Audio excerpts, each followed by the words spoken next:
Hello students, आज आपण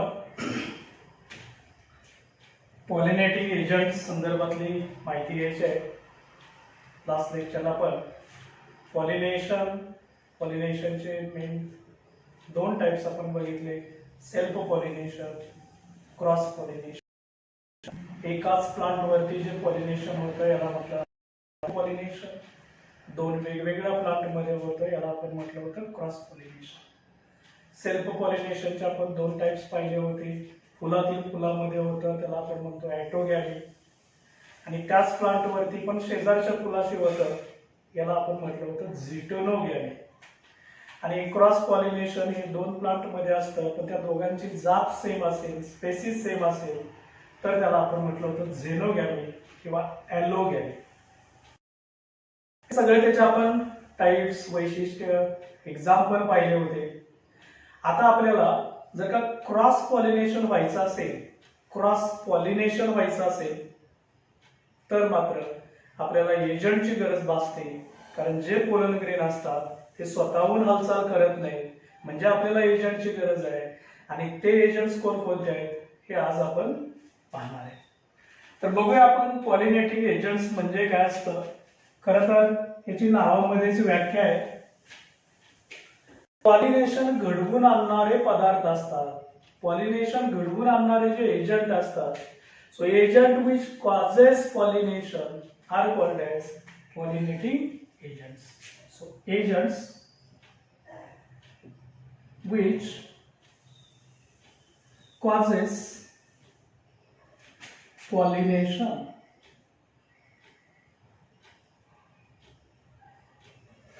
So agents which causes pollination are called as pollinating agent.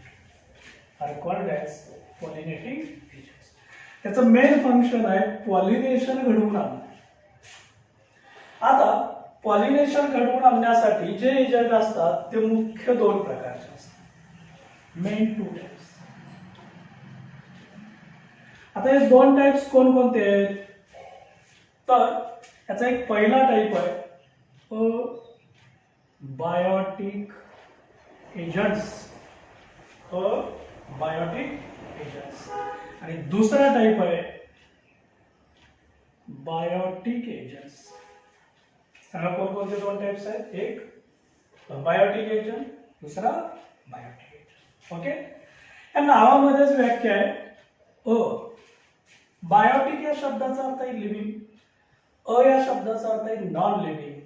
So non living agents are called as biotic agent. So non living agents. आणि biotic या शब्दाचा अर्थ आहे living. So living agents. सांगा कोणकोणते दोन टाइप्स झाले. बायोटिक एजंट म्हणजेच कसले नॉन लिव्हिंग एजंट, आणि बायोटिक एजंट्स याचा अर्थ लिव्हिंग एजंट्स. आता जर हे अबायोटिक एजंट असतील तर ते कोणकोणते एजंट असतात. जसं की एक आहे विंड, म्हणजे एअर म्हणतो. हा non living agent, biotic agent. दुसरा आहे वॉटर, हा पण नॉन लिव्हिंग आहे. So wind and water are non living agents called as abiotic agents. इकडं लिव्हिंग एजंट्स आहेत. कोणकोणते लिव्हिंग एजंट्स आहेत. जसं की इन्सेक्ट्स आहेत, कीटकांच्या मार्फत पॉलिनेशन होऊ शकते. बर्ड्स आहेत, पक्ष्यांच्या मार्फत पॉलिनेशन होऊ शकते. बॅट आहे, वटवाघळाच्या मार्फत पॉलिनेशन. स्नेल आहे, स्नेल मार्फत पॉलिनेशन होऊ शकते. स्नेक आहे, स्नेक मार्फत पॉलिनेशन होऊ शकतं. हे सगळे लिव्हिंग ऑर्गॅनिझम. स्नेक, स्नेल, बॅट, बर्ड्स, इन्सेक्ट. म्हणजे हे जे सगळे आहेत याला असंही म्हटलं जातं झूफिली. Zoo means animals. So transfer of pollen grains through animals is called as zoophilia. यांना स्पेसिफिक वर्ड्स आहेत, आपण डिटेल अभ्यासणार आहे. तर आता आपण हे विंड, वॉटर, अबायोटिक एजंट आहेत. इन्सेक्ट, बर्ड्स, बॅट, स्नेल, स्नेक हे लिव्हिंग एजंट आहेत, बायोटिक एजंट आहेत. या एजंट मार्फत पोलन ग्रेन वाहून नेले जातात. म्हणजे हा बघा इकडं लक्ष द्या, हे अँथर फिलामेंट आहे, हा स्टिग्मा स्टाईल ओव्हरी आहे. तर अँथर मध्ये तयार झालेले पोलन ग्रेन स्टिग्मा पर्यंत वाहून नेण्यासाठी पॉलिनेटिंग एजंट लागतात. आणि हे पॉलिनेटिंग एजंट ह्या दोन प्रकारांपैकी आहे. बघा तुम्हाला व्याख्या पॉलिनेटिंग एजंटचे दोन टाइप्स, अबायोटिकची एक्झाम्पल विंड, वॉटर, बायोटिकचे एक्झाम्पल आहे इन्सेक्ट, बॅट, स्नेल आणि स्नेक. ओके, आता आपल्याला वन बाय वन सुरुवातीला आपण अबायोटिक एजंट्स डिटेल पाहणार आहे आणि त्याच्यानंतर आपल्याला बायोटिक एजंट्स पाहिजे. ओके, ठीक आहे. बघूया, सुरुवातीला आपल्याला अबायोटिक एजंट्स बघायचे आहे. म्हणजे पॉलिनेशन घडवून आणण्यासाठी आवश्यक असणारे जे एजंट असतात त्या एजंट्सला म्हणायचं pollinating agents. So agents which causes pollination are called as pollinating agents. आता हे जे पॉलिनेटिंग एजंट्स बघायचे, सुरुवातीला आपण बघणार आहे abiotic pollinating agents. Abiotic pollinating agents. आता अबायोटिक पॉलिनेटिंग एजंट्स आताच आपण बघितले की हे दोन प्रकारचे एजंट्स आहेत. एक सुरुवातीला आपण बघणार आहे ॲनिमोफिली. ॲनिमोफिली,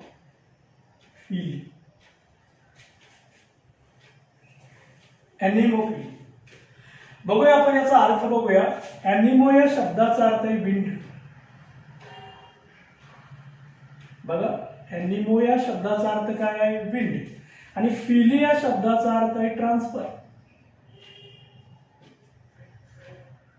ट्रान्सफर म्हणजे पोलन ग्रेन जर का हवेमधून ट्रान्सफर होत असतील, through wind, through air transfer होत असतील, तर त्या पॉलिनेशनला काय म्हणायचं? ॲनिमोफिली.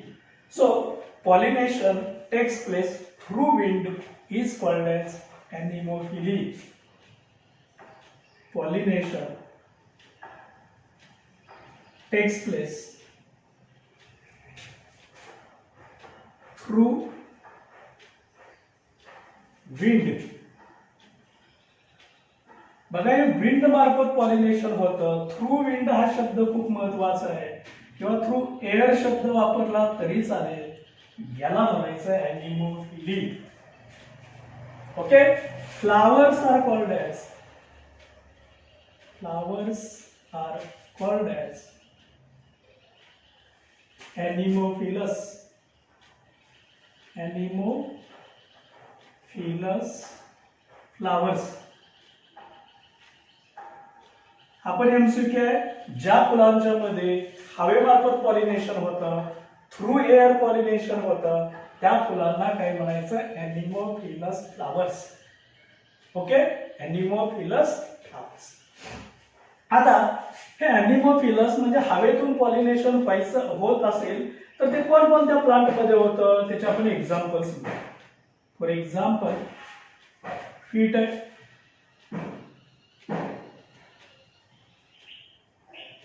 त्याच्यानंतर राईस आहे,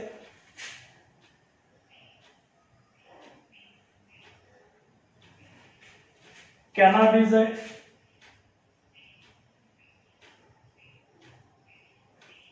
ग्रासेस आहे.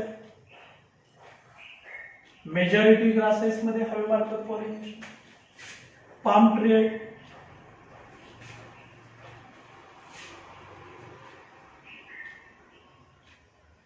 डेट पाम ट्री आहे,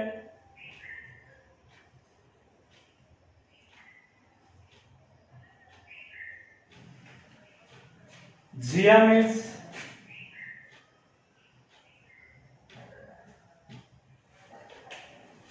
ह्या सगळ्या प्लांट मध्ये हवेतून पोलन ग्रेन ट्रान्सफर होतात. पीट आहे, राईस आहे, कॅनाबीज आहे, ग्रासेस आहे, पाम आहे, डेट पाम आहे, झिया मेज आहे, म्हणजे मेजची स्पेसीज असते यांच्यामध्ये हवेतून पॉलिनेशन होतं. आणि म्हणून हे सगळे जे फ्लावर आहेत यांना म्हटलं जातं ॲनिमोफिलस फ्लावर. या प्लांटला म्हणायचं ॲनिमोफिलस प्लांट्स, प्लांटला म्हणायचं ॲनिमोफिलस प्लांट्स. आता याच्यामध्ये जर आपण बघितलं, जर पोलन ग्रेन हवेतून जायचं असेल, बघा पोलन ग्रेन स्वतः तर हालचाल करत नाही आहे, मग त्याला हवेतून जायचं आहे. तर हवेतून जायचं असेल तर त्यासाठी त्याला वेगवेगळे बदल करावे लागतात, मॉडिफिकेशन्स करावं लागतं. काय काय मॉडिफिकेशन्स करावं लागतं ॲनिमोफिलीसाठी हे आपण डिटेल बघणार आहे. तुम्हाला थेरीमध्ये पण क्वेश्चन विचारला जाऊ शकतो. गिव्ह दी मॉडिफिकेशन्स फॉर ॲनिमोफिली, हे आपण डिटेल पाहणार आहे. सिंपल डेफिनेशन आहे, पाठ करू नका. ॲनिमो मीन्स विंड, फिली मीन्स ट्रान्सफर. हवेतून पोलन ग्रेन ट्रान्सफर होतात, याला म्हणायचं ॲनिमोफिली. प्लांटला म्हणायचं ॲनिमोफिलस प्लांट, फुलांना म्हणायचं ॲनिमोफिलस फ्लावर, आणि ही त्याची वेगवेगळी. आता आपण ॲनिमोफिली म्हणजे अबायोटिक मधला पहिला एजंट आपण बघितला. कोणता एजंट बघितला तर हा बघितला आपण विंड. मग ह्या विंड पॉलिनेशन होण्यासाठी फुलाला कोणकोणते बदल करावे लागतात हे आपल्याला बघायचं आहे, ॲडॅप्टेशन्स पाहायचं आहे. So modifications for anemophily. बघा किती इंटरेस्टिंग टर्म आहे. प्लांट मध्ये किती इंटरेस्टिंग मेकॅनिझम असते की ज्यांच्या मार्फत पॉलिनेशन घडवून आणलं जातं. So adaptations for anemophily. Adaptations for anemophily.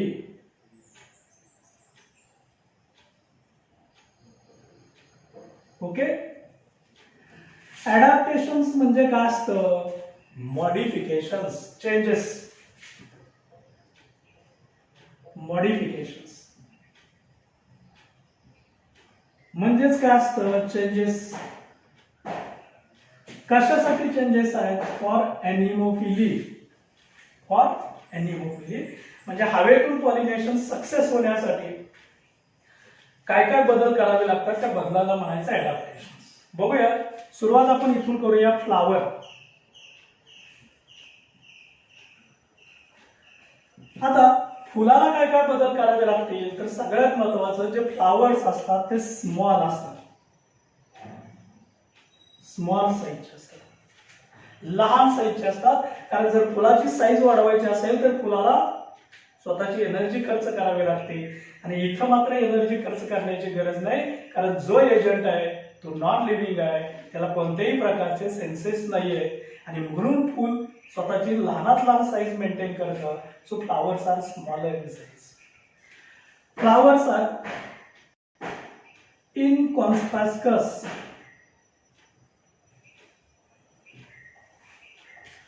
म्हणजे काय? अशी फुलं तयार होतात की जी फुलं सहजासहजी नजरेला येत नाहीत, सहजासहजी दिसत नाहीत, लहान साईजचे असतात, कारण तिथं ते स्वतःची एनर्जी सेव्ह करतात. Then colourless. फुलांना रंग नसतात, रंग तयार करण्याची गरज नाही, कारण एजंट आहे नॉन लिव्हिंग, त्याला कोणत्याही प्रकारचा सेन्स नाही. नेक्टरलेस. ओडरलेस म्हणजे त्या फुलांच्या मध्ये रस तयार केला जात नाही, कारण रस कीटकांच्यासाठी, फ्लाईसाठी आवश्यक असतो. इथं मात्र हा नॉन लिव्हिंग आहे, इथं नेक्टरची गरज नाही, इथं रंग आणण्याची गरज नाही. इव्हन ओडरलेस, कोणताही फ्रॅग्रन्स नसतो, वास नसतो, कारण एजंट आहे नॉन लिव्हिंग. आणि म्हणून या सगळ्या ठिकाणी फ्लावर काय करतं? स्वतःची एनर्जी असते, ती एनर्जी सेव्ह करतं. त्यासाठी ते स्मॉल आहे, इनकॉन्स्पास्कस आहे, कलरलेस आहे, नेक्टरलेस आहे, आणि even odourless. Then pollen grains. Pollen grains मध्ये काय काय बदल केले जातात हे आपल्याला बघायचं आहे. पोलन ग्रेन्स बघा, फर्स्ट पाहिलं flower, then pollen grains. Pollen grains are large in number.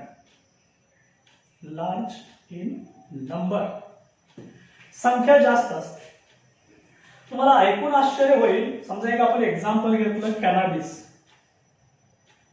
कॅनाबिस ह्या कॅनाबिसच्या एका फ्लावरमध्ये 5 लाख पोलन ग्रेन्स पर फ्लावर. बघा, एका फुलामध्ये कॅनाबीच्या 5 लाख पोलन ग्रेन्स तयार केले जातात. एवढी संख्या जास्त ठेवण्याचं कारण काय? कारण असं आहे, पॉलिनेशनचा टाईप आहे, क्रॉस पॉलिनेशन. कितीतरी अंतरावरती एका फुलातील पोलन ग्रेन हा हवेतून जाणार आहे आणि त्याला स्टिग्मा पर्यंत पोहोचायचं आहे. आणि स्टिग्मा पर्यंत पोहोचण्यासाठी चान्सेस कमी आहेत, वेस्टेजचं प्रमाण जास्त आहे आणि म्हणून इथे याचा नंबर जास्त असतो. कारण जरी काही पोलन ग्रेन वेस्ट झाले तर त्यापैकी काही पोलन ग्रेन हे स्टिग्मा पर्यंत नक्कीच पोहोचू शकतात आणि म्हणून त्या ठिकाणी पोलन ग्रेनची संख्या लार्ज ठेवली जाते. ओके. दुसरं, हे जे पोलन ग्रेन असतात ते पण स्मॉल असतात, लाईट वेट असतात. लाईट वेट, वजनाने हलके, कारण त्याला हवेतून पुढे जायचंय. ओके. स्मूथ असतात, याला कोणत्याही प्रकारची स्पायनी वॉल तयार करण्याची गरज नाही, रंग तयार करण्याची गरज नाही, वास तयार करण्याची गरज नाही, कारण हे नॉन लिव्हिंग एजंट आहे. सो स्मॉल आहे, लाईट वेट आहे, स्मूथ आहे. काही ठिकाणी हे जे पोलन ग्रेन असतात हे जनरली आपण बघितलं की याला हवेतून जायचंय आणि त्यामुळे त्याला स्वतःचं वजन. इव्हन जरी पाण्याशी संबंध आला तरी फारसा त्याच्यावरती पाण्याचा बदल होत नाही, कारण अनवेटेबल असतात.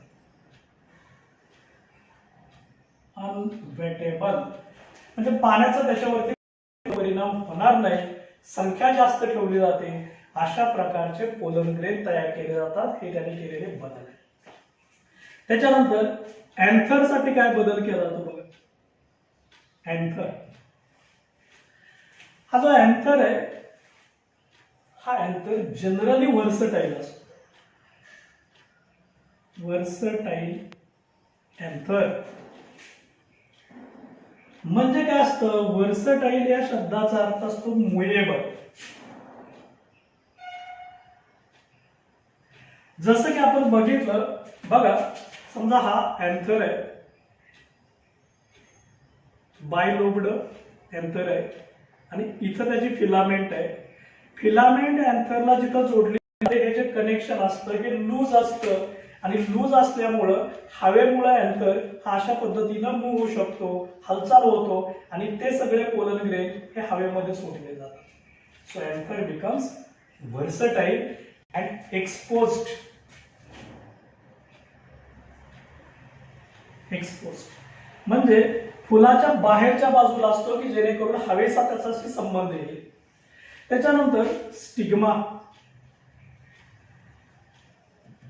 स्टिग्मा कसा असतो बघा, लोब्ड असतो,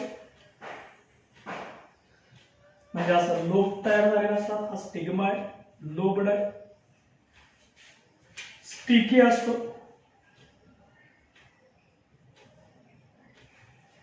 स्टिकी आहे. काही ठिकाणी तो फिदरी असतो.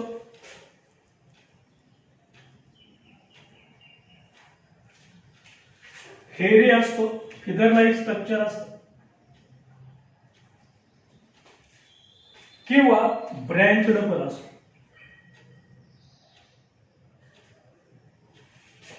स्टिकी असतो, फिदरी फिदर लाईक असतो, हेअर्स लाईक स्ट्रक्चर असतं किंबहुना ब्रँचड असतो. जेणेकरून आता हे जर का हेअर लाईक स्ट्रक्चर असेल, फिदर लाईक स्ट्रक्चर असेल, असा स्टिग्मा असेल तर मॅक्झिमम पोलन ग्रेन इथं घेतले जाते. म्हणजे काही वेळा तो लोबडा असू शकतो, स्टिकी असेल, फिदरी असेल, हेरी असेल, ब्रँचड असेल. मॅक्झिमम तो फिदरी आणि हेरी असतो, इव्हन ब्रँचड असतो. Stigma. Stamens. Stamens are long and well exposed. Well exposed.